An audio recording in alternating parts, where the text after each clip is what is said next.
Readings of Almighty God's words on the pursuit of the truth. How to pursue the truth. 18. Everything that parents do to realize their expectations for their children before they reach adulthood is contrary to conscience, reason, and natural laws. Even more so, it is contrary to God's ordination and sovereignty.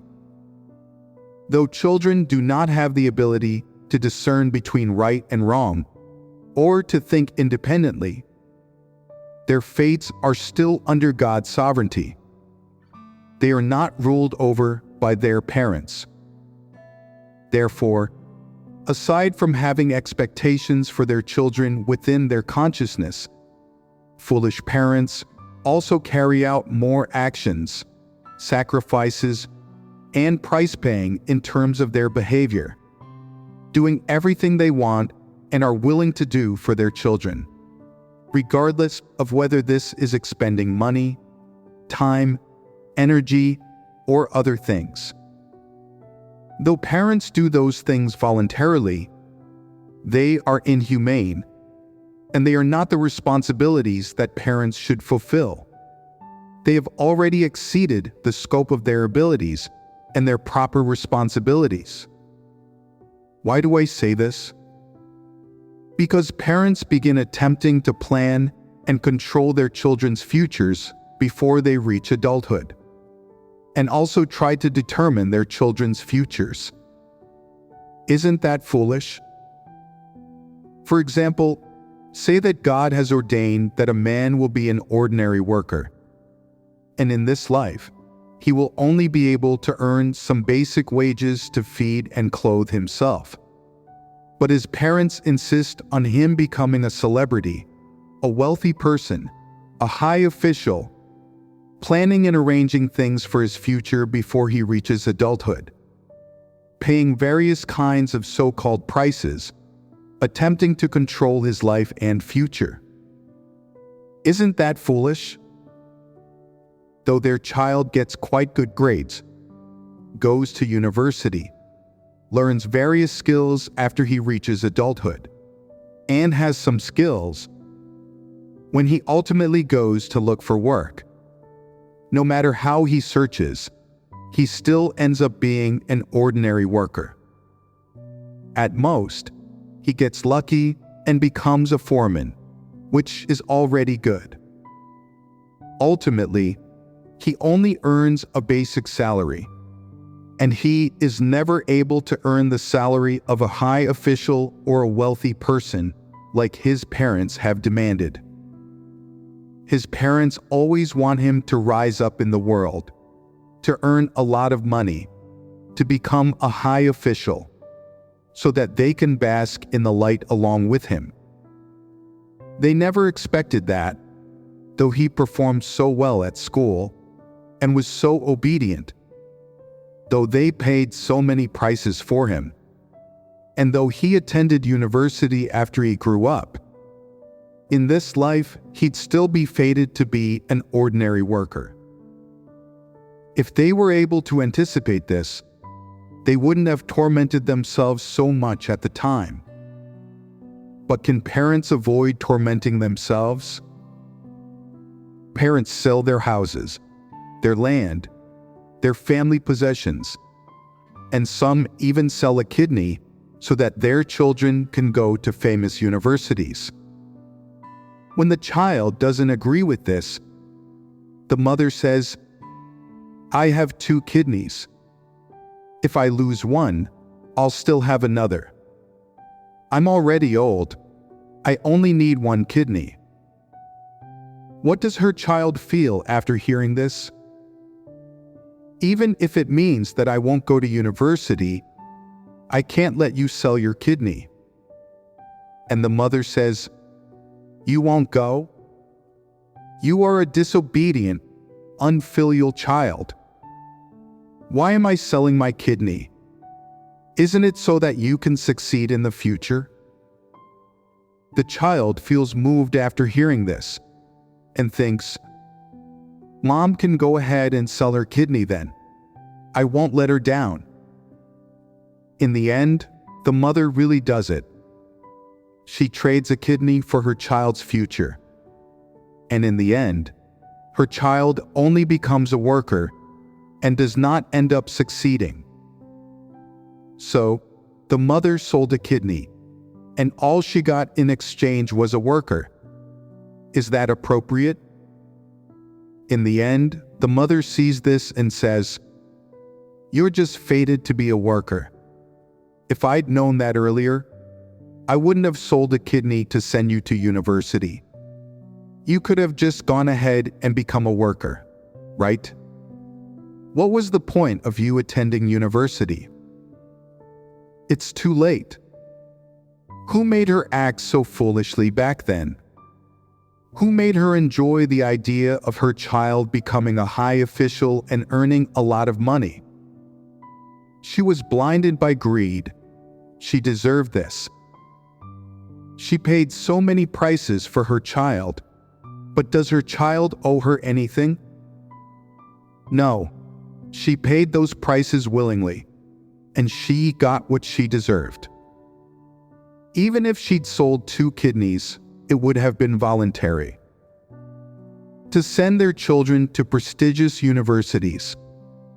Some people sell their corneas. Some people sell their blood. Some people sacrifice everything they have and sell their family possessions. And is it worth it? It's as though they think that selling a little blood or an organ can decide a person's future and change their fate. Can it? People are so foolish. They are looking for fast returns. They are blinded by prestige and profit. They always think, "Well, this is just the way my life is." So they pin their hopes on their children. Does that mean that their children's fates will definitely be better than theirs? That their children will be able to rise up in the world? That they'll be different? How could people be so foolish? Do they think that just because they have high expectations for their children will definitely be superior to others and live up to their expectations? People's fates are not decided by their parents. They are decided by God. Of course, no parent wishes to see their children become beggars. But even so, they don't have to insist that their children rise up in the world and become high officials or prominent people in the upper class of society. What's good about being in the upper class of society? What's good about rising up in the world? Those are quagmires. They are not good things. Is it a good thing to become a celebrity, a great figure, a Superman, or a person with position and status? Life is the most comfortable as an ordinary person. What's wrong with living a slightly poorer, harder, tiring life, with slightly worse food and clothes? At the very least, one thing is guaranteed. Since you do not live among the social trends of society's upper class, you will at least sin less and do fewer things to resist God. As an ordinary person, you won't face such great or frequent temptation. Though your life will be a bit tougher, at least you won't be tired in your spirit. Think about it.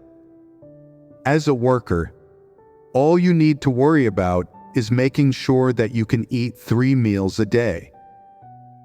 It's different when you're an official. You have to fight. And you won't know when the day will come that your position is no longer secure. And that won't be the end of it. The people you've offended will seek you out to settle scores, and you will be punished by them. Life is very tiring for celebrities, great people, and wealthy people.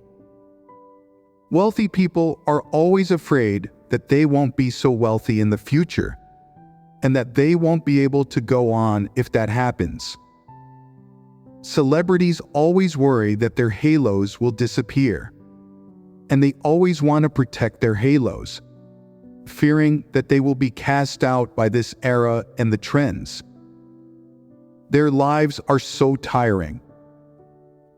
Parents never see through to these things, and always want to push their children into the heart of this struggle, sending them into these lions' dens and quagmires. Do parents really have good intentions? If I say that they don't have good intentions, you won't be willing to hear it. If I say that your parents' expectations affect you negatively in many ways, are you willing to acknowledge this? They harm you quite deeply, don't they? Some of you aren't willing to acknowledge this. You say, "My parents want what's good for me." You say that your parents want what's good for you. Well, where are those good things? Your parents want what's good for you, but how many positive things have they enabled you to understand? Your parents want what's good for you, but how many of your incorrect and undesirable thoughts and views have they corrected? So, can you see through to these things now? You can feel that parental expectations are unrealistic, right? Through dissecting the essence of parents' expectations for their children, we can see that these expectations are selfish, that they go against humanity, and that they furthermore have nothing to do with the responsibilities of parents. When parents impose various expectations and requirements on their children, they are not fulfilling their responsibilities. So, what are their responsibilities?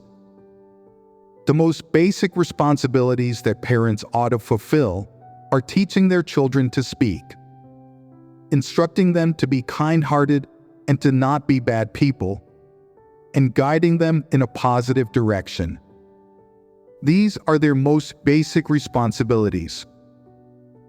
In addition, they should assist their children in studying any kinds of knowledge, talents, and so on, that suit them based on their ages, how much they can handle, and their caliber and interests.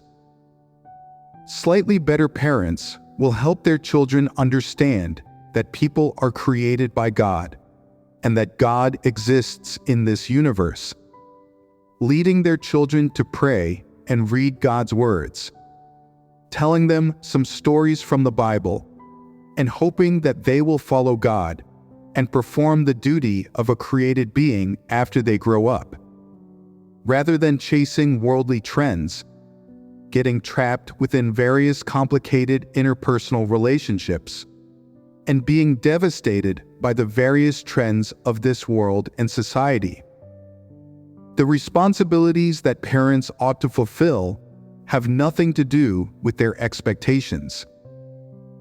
The responsibilities they should fulfill in their role as parents are to provide their children with positive guidance and appropriate assistance before they reach adulthood, as well as to promptly care for them in their fleshly lives with regard to food, clothing, housing, or at times when they fall ill.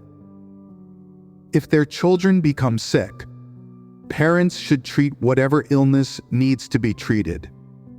They should not neglect their children or tell them, "Keep going to school, keep studying. You can't fall behind in your classes." If you fall too far behind, you won't be able to catch up. When their children need to rest, parents should let them rest. When their children are sick, parents must help them to recuperate. These are the responsibilities of parents. In one respect, they must care for the physical health of their children. In another respect, they must assist, educate, and aid their children in terms of their mental health. These are the responsibilities that parents ought to fulfill, rather than imposing any unrealistic expectations or requirements on their children. Parents must fulfill their responsibilities when it comes to both their children's mental needs and the things that their children need in their physical lives. Parents shouldn't let their children freeze in the winter. They should teach them some general life knowledge, like under what circumstances they'll catch a cold, that they should eat warm foods, that their stomachs will hurt if they eat cold foods, and that they shouldn't casually expose themselves to the wind or undress in drafty places when the weather is cold, helping them learn to take care of their own health. In addition, when some childish, immature ideas about their futures or some extreme thoughts arise in their children's young minds, parents must promptly provide them with correct guidance as soon as they discover this, rather than forcibly suppressing them. They should get their children to express and vent their ideas, so that the problem can truly be resolved. This is fulfilling their responsibilities. Fulfilling the responsibilities of a parent means, in one respect, caring for their children, and in another respect, directing and correcting their children and giving them guidance regarding the correct thoughts and views. The responsibilities that parents should fulfill actually have nothing to do with their expectations for their offspring. You can hope that your children will be physically healthy and possess humanity, conscience, and reason after they grow up. Or you can hope that your children will show you filial piety. But you shouldn't hope that your children will become such and such kind of celebrity or great person after growing up. And even less should you frequently tell your children, "Look at how obedient Zhao Ming from next door is." Your children are your children. The responsibility you ought to fulfill is not to tell your children how great their neighbor Xiao Ming is, or to get them to learn from their neighbor Xiao Ming. This is not something that a parent should do. Every person is different. People differ in terms of their thoughts, views, interests, hobbies, caliber, personalities, and whether their humanity essence is good or vicious. Some people are born chatterboxes, while others are innately introverted and won't feel upset if they go an entire day without saying a single word. Therefore, if parents wish to fulfill their responsibilities, they should try to understand their children's personalities, dispositions, interests, caliber, and the needs of their humanity, rather than turning their own adult pursuits of the world, prestige, and profit into expectations for their children, imposing these things of prestige, profit, and the world that come from society onto their children. Parents call these things by the pleasant-sounding name of expectations for their children. But in reality, that is not what they are. It is clear that they are trying to push their children into the fire pit and send them into the arms of devils. If you really are an adequate parent, you should fulfill your responsibilities regarding your children's physical and mental health, rather than imposing your will on them before they reach adulthood, forcing their young minds to bear things that they should not have to bear. If you really love and cherish them, and you really want to fulfill your responsibilities to them, then you should take care of their physical bodies and make sure that they are physically healthy. Of course, some children are born frail and in poor health. If their parents really have the conditions to do so, they can give them some more nutritional supplements, or inquire with a traditional Chinese medicine doctor or a nutritionist, showing a little bit of extra care to these children. In addition, at each age before their children reach adulthood, from infancy and childhood to adolescence, parents should pay a bit more attention to changes in their children's personalities and interests, and their needs with regard to their exploration of their humanity, showing them a bit more concern. They should also give their children some positive and humane guidance, assistance, and provision when it comes to their psychological changes and misconceptions, and some unknown things concerning the needs of their humanity, using the practical insight, experience, and lessons that they themselves gained by going through the same things. Parents should then help their children to grow up smoothly at each age, and to avoid taking roundabout paths or wrong turns, or veering to extremes. When their young, confused minds are hurt or suffer a blow, they should receive prompt treatment, as well as concern, affection, care, and guidance from their parents. These are the responsibilities that parents should fulfill. As for whatever plans their children have for their own futures, whether they wish to be teachers, artists, or officials, and so on, if their plans are reasonable, parents can encourage them and give them a certain amount of help and assistance based on their own circumstances, education, caliber, humanity, their family circumstances, and so on. However, parents should not go beyond the scope of their own abilities. They should not sell their cars, their houses, their kidneys, or their blood. There is no need to do this, right? They should just give their children a certain amount of help to the best of their abilities as parents. If their children say, "I want to go to college," parents can say, "If you want to go to college, I'll support you, and I won't oppose you, but our family's not very well off. From now on, I will have to save some money each day in order to pay for a year of your college tuition. If, when the time comes, I've saved enough, you can go to college. If I haven't saved enough, you'll have to find your own solution." Parents should reach this kind of agreement with their children, agreeing and reaching a consensus together, and then resolving the problem of the needs their children have regarding their futures.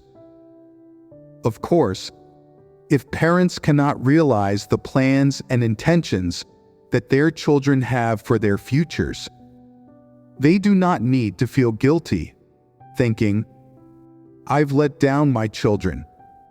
I'm not capable, and my children have had to suffer because of it." Other people's children eat well, wear famous brands, and drive around in cars at college. And when they go home, they travel by plane. My children have to travel by train on the hard seats. I can't even afford to send them in the sleeper cars. I've let my children down.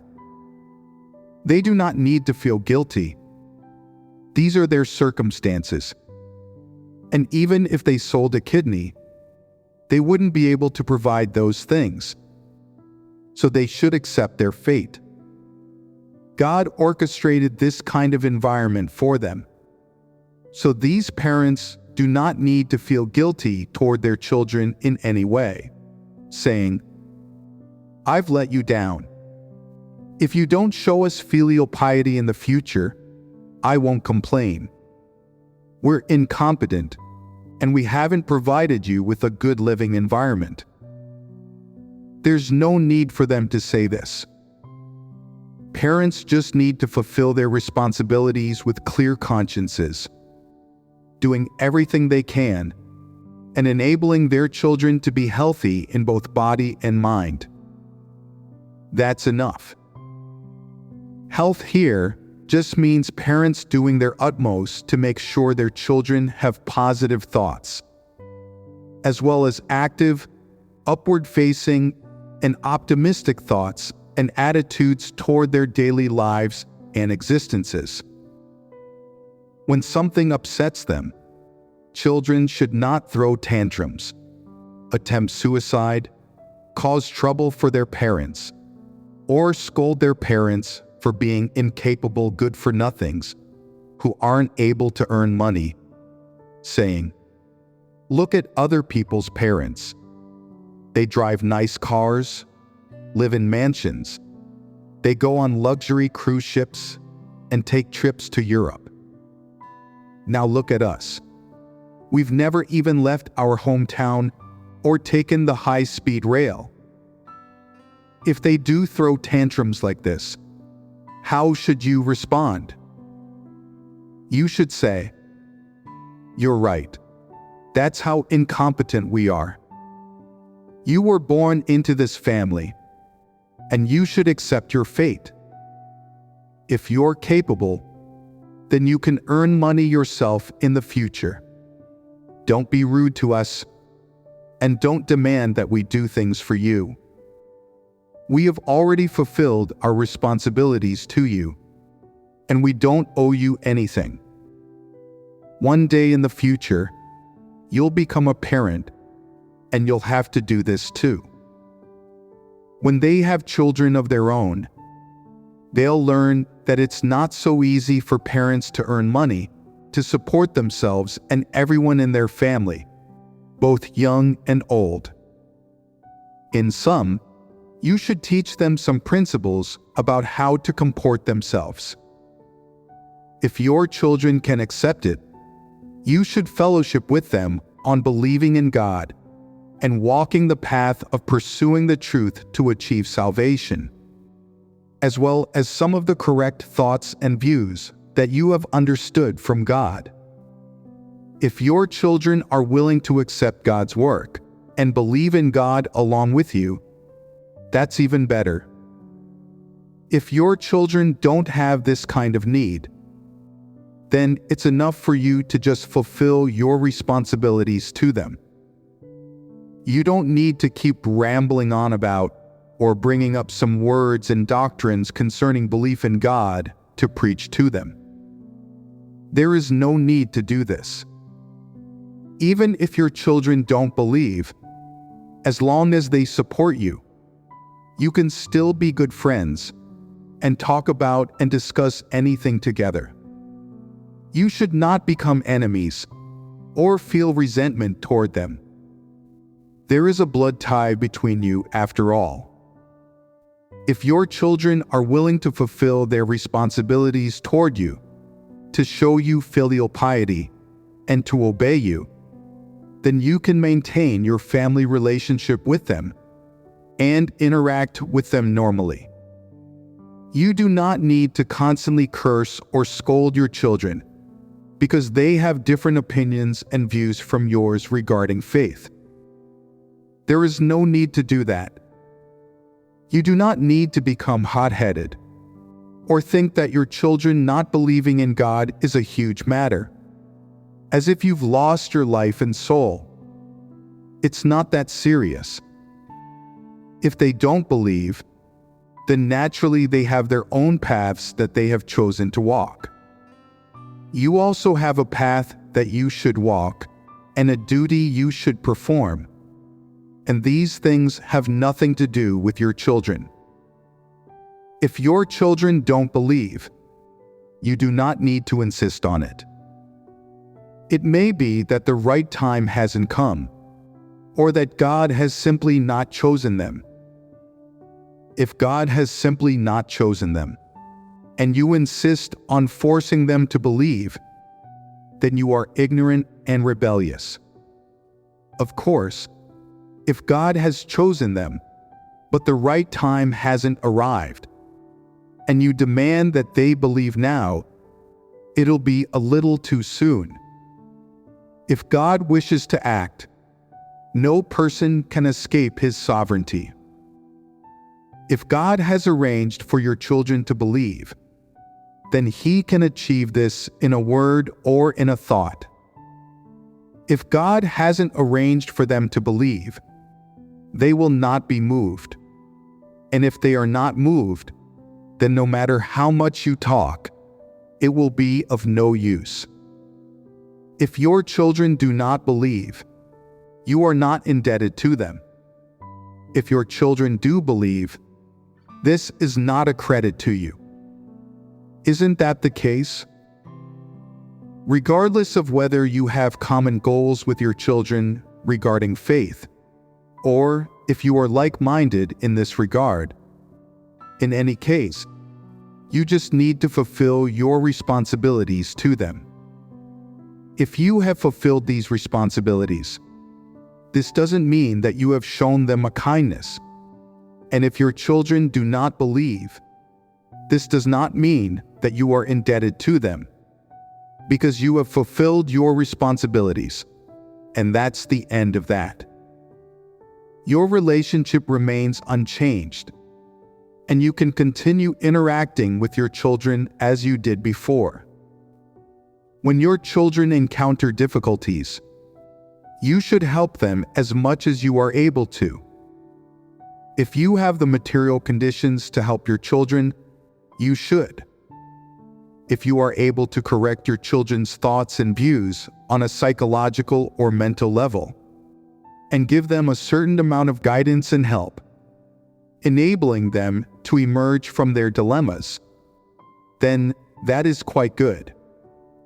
In sum, what parents should do before their children reach adulthood is to fulfill the responsibilities of parents, learning about what their children want to do, and what their children's interests and aspirations are.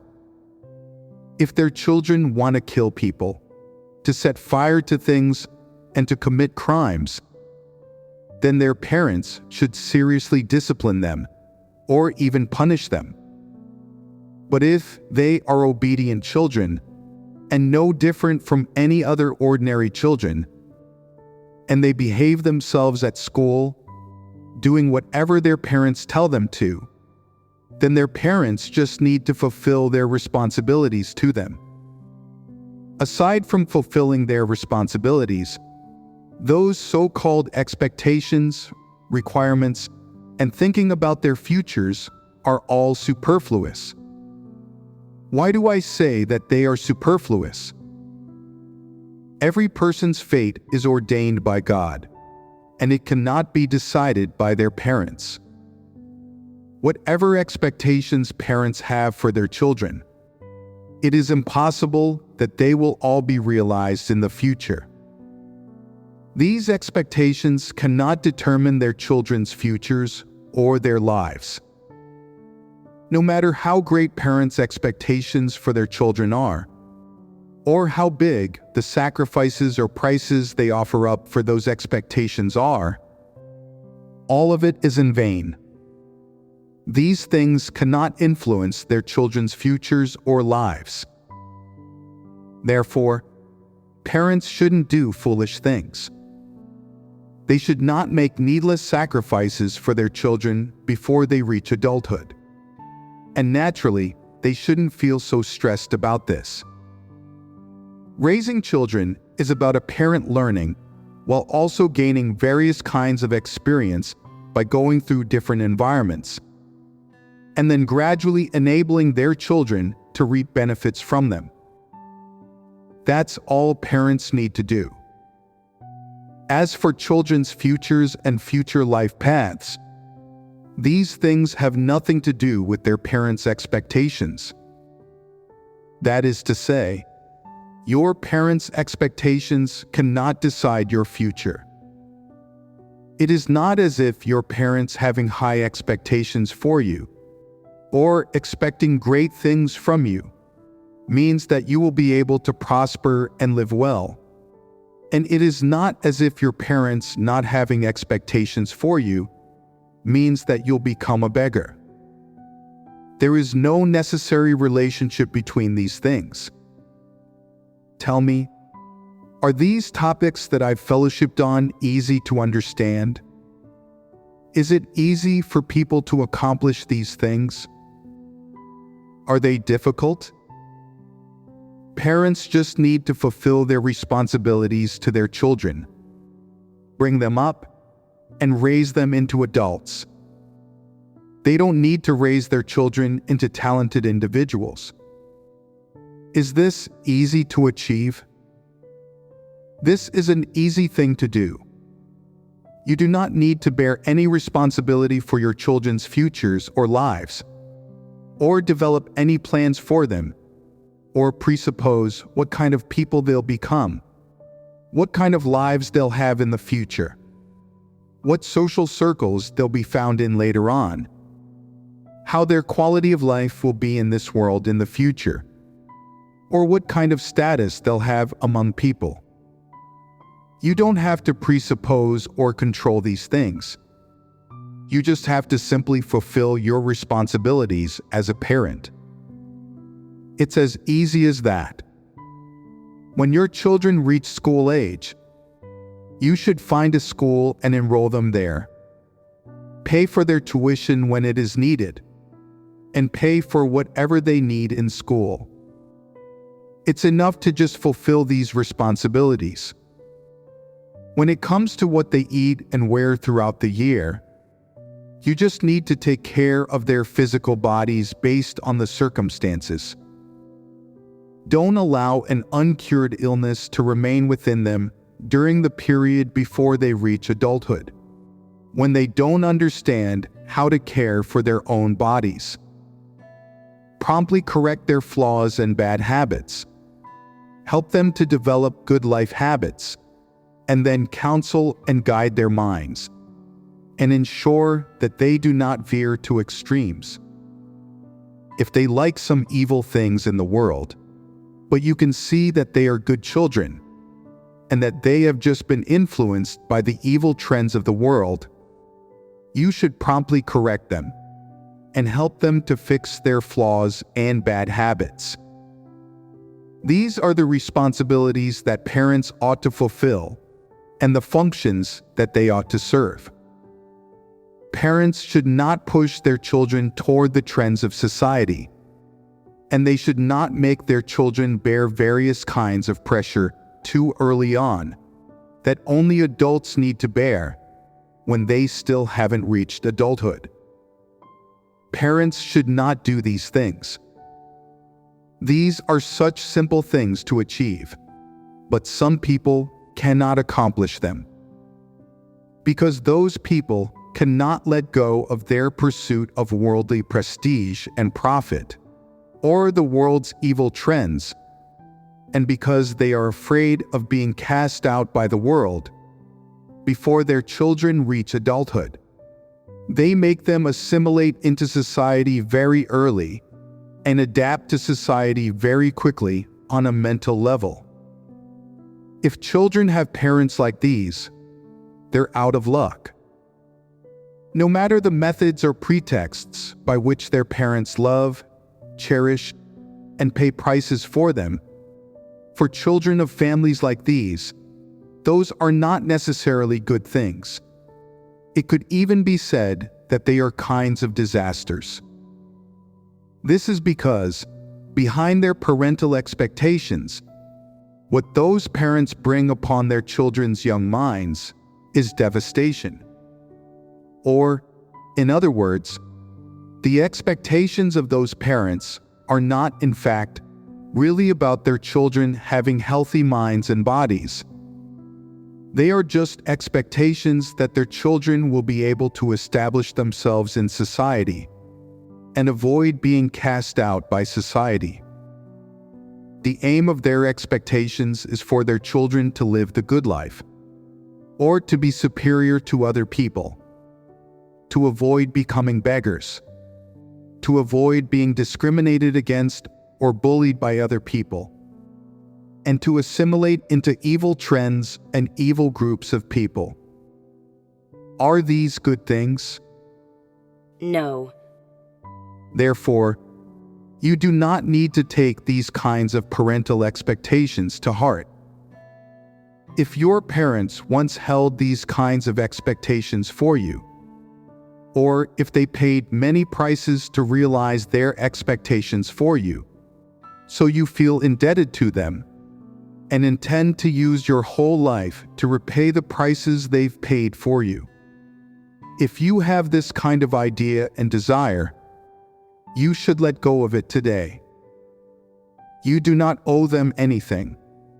Rather, it is your parents who have devastated and crippled you.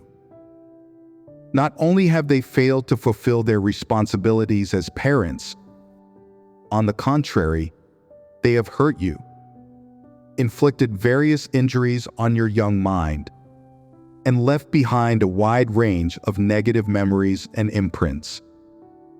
In short, parents like these are not good parents. If before you reached adulthood, in the way they educated, impacted, and spoke to you, your parents were always hoping that you'd study hard, succeed, and not end up being a laborer, that you definitely have good prospects in the future, become their pride and joy, and bring honor and glory to them, then as of today, you ought to make a break from their so-called kindnesses, and you no longer need to take them to heart. Isn't that right? These are the expectations that parents have for their offspring before they reach adulthood. The nature of parents' expectations for their children remains the same after their children become adults. Though their adult children can think independently and communicate, speak, and discuss things with them from the status and perspective of an adult, parents still harbor the same expectations for their children from the perspective of a parent. Their expectations turn from expectations for a child who has not reached adulthood to expectations for an adult. Though parental expectations for adults differ from those for children who haven't reached adulthood, as ordinary corrupt people and members of society and the world, parents still harbor the same kinds of expectations for their children. They hope that things will go smoothly for their children at work, that they'll have happy marriages and perfect families, receive salary increases and promotions, gain the recognition of their bosses, and that everything will go particularly well for them in their jobs, without them encountering any difficulties. What's the use of these expectations? They're useless. They're redundant. Parents think that they can read your mind because they brought you up and supported you.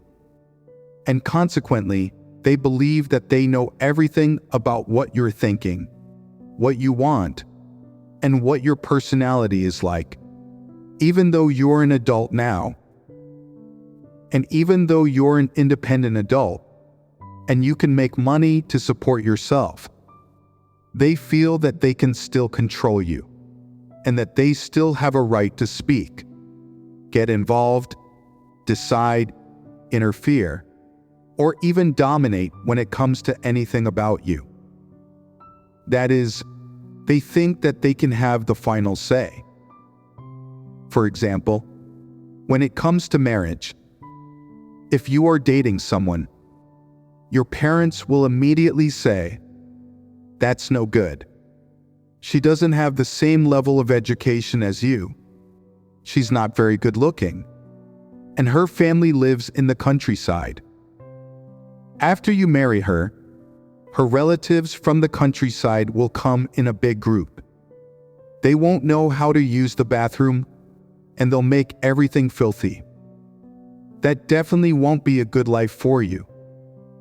It's no good. I don't consent to you marrying her. Is this not interfering? Isn't it redundant and disgusting? Sons and daughters still have to get their parents' consent when they look for partners. Consequently, there are some children now who don't even tell their parents that they've found partners, just to avoid their interference. When their parents ask, "Do you have a partner?" they just say, "No, it's still early. I'm still young. There's no rush." But in fact, they've had partners for 2 or 3 years already. They just haven't told their parents about this. And why don't they tell their parents about it? Because their parents want to interfere in everything.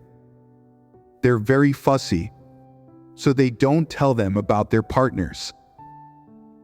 When they're ready to get married, they just bring their partners directly to their parents' homes and ask, "Do you give your consent? I'm getting married tomorrow. This is how I'm handling this matter, whether you consent or not. If you withhold your consent, we'll still go ahead and have children." These parents interfere too much with their children, even interfering with their marriages. As long as the partners their children find are not what they hope for, if they don't get along well with them, or if they don't like them, they'll try to break them up. If their children don't agree to this, they'll weep, make a fuss, and threaten to kill themselves, to the point that their children won't know whether to cry or laugh. They won't know what to do. There are also some sons and daughters who say they're old and don't want to get married, and their parents tell them, "That's no good. I hope that you'd grow up, get married, and have kids. I've seen you grow up, and now I want to see you get married and have kids. Then I can die in peace. If you don't get married, I'll never be able to fulfill this wish.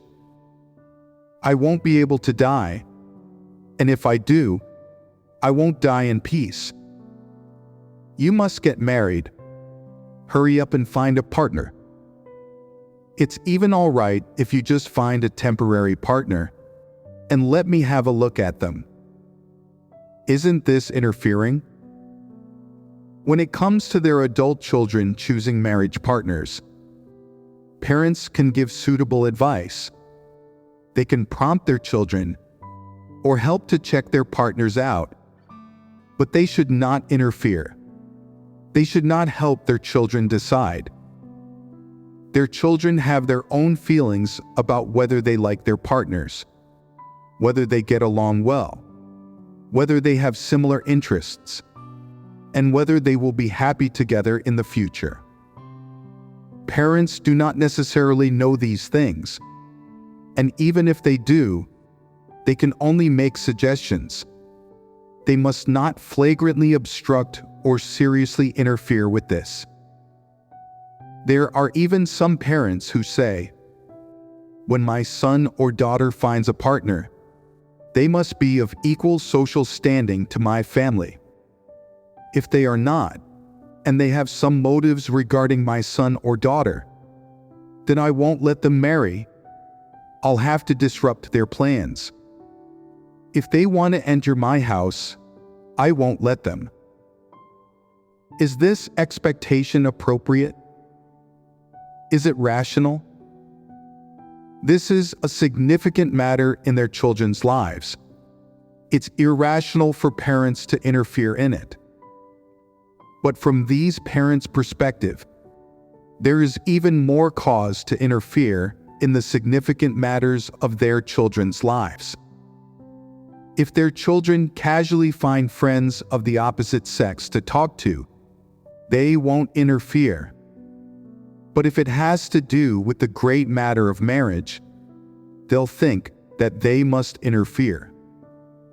There are even parents who put a lot of effort into spying on their children, looking at which members of the opposite gender they have contact details and information for on their phones and computers, interfering and stalking their children to the point that their children have no recourse, where they cannot fight, argue back, or evade this hurdle. Is this an appropriate way for a parent to act? If parents make their children feel sick of them, this is called being troublesome, isn't it? What parents should do for their adult children is still to perform their responsibilities and obligations as parents, to help them in their future life paths, and to give them some reasonable and valuable advice, prompting and admonishment, so that they can avoid being deceived at work, or when they come into contact with various kinds of people, events, and things, and avoid taking roundabout paths, meeting with unnecessary trouble, or even getting sued. Parents should stand from the perspective of a person with experience and give their children some useful and valuable advice and points of reference. As for whether their children listen to them or not, that's their own business.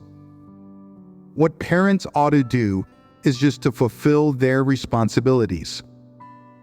Parents cannot influence how much suffering their children will experience, how much pain they will endure, or how many blessings they will enjoy. If their children must endure some tribulations in this life, and they already teach them the things they need to be taught, but when something happens to them, they are still very willful, then they are supposed to suffer. That is their fate, and they do not need to blame themselves. Isn't that right? In some cases, people's marriages don't go well. They're not on good terms with their spouses, and they decide to get divorced. And after they get divorced, there are disputes over who will raise their children. The parents of those people hope that everything would go well for them at their jobs, that they'd have happy, blissful marriages, and that no rifts or problems would emerge. But in the end, nothing went the way they wanted it to.